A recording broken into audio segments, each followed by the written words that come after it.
अस्सलाम वालेकुम दोस्तों, तव्हांजो पंहिंजो मलई हबीब सुमरो। तव्हांखे त ख़बर ई ईद जा ॾियार अचण वारा आहिनि। हर को पंहिंजी शॉपिंग कंदो आहे। असां ग़रीबनि जे लाइ शॉपिंग कई आहे ऐं असांजो फ़र्ज़ु आहे पाड़े वारनि जो ॾुख सुख, असांजो फ़र्ज़ु आहे हुनजो ॾुख सुख लहूं।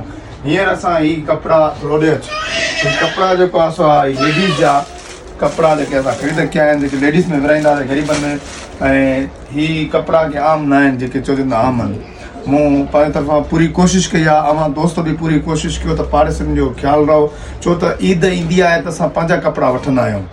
पोइ पाड़े वारनि जो ख़्यालु लहण बि असांजो फ़र्ज़ु आहे। मूं सम्झो त मां पाड़े वारनि जो हमेशह ख़्यालु रखंदा आहियूं।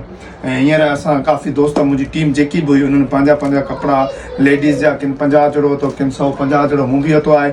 ऐं हींअर जेको आहे तक़सीम कंदासीं। मुंहिंजा फ़ोटो त नथो रही सघां।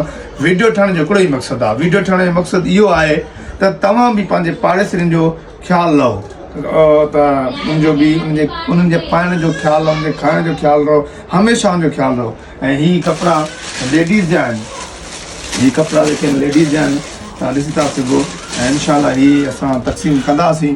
ऐं जेको आहे सो आहे उनजा फ़ोटूज़ वग़ैरह असां कोन कढंदासीं, छो त ही लेडीज़ खे कपिड़ा ॾींदासीं त फ़ोटू कढणु मुनासिबु न आहे। वीडियो ठाहिण जो सिर्फ़ु इहो मक़सदु हुयो त तव्हां बि मतिलबु पाड़ेसियुनि जो ख़्यालु ख़्यालु लहो। महिरबानी जी दोस्तो, ही कपिड़ा सभु न्यू आहिनि। मतां सम्झो त दोस्त जेके ग़रीबनि में कपिड़ा तक़सीम कनि था त उहे मतिलबु पुराणा हूंदा, बिल्कुलु न। ही कपिड़ा बिल्कुलु न्यू ई आहिनि, तव्हां ॾिसी था सघो।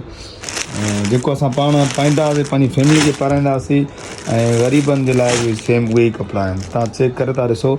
ऐं असांजी कोशिशि हूंदी आहे त जेको पंहिंजी फैमिली खे पारायूं, उन्हनि खे बि ॿियनि खे बि कपिड़ा ग़रीबनि खे उहे ई पारायूं।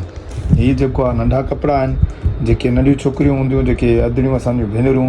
ऐं हीअ जेके आहिनि वॾा कपिड़ा आहिनि, मतिलबु जेके उमिरि वारे 20-25 साल जूं या 30-35 साल जूं वग़ैरह वग़ैरह। हीअ जेके आहिनि उहे नंढा जोड़ा आहिनि, 25 नंढा जोड़ा आहिनि, ऐं 25 जेके जोड़ा आहिनि उहे वॾा आहिनि।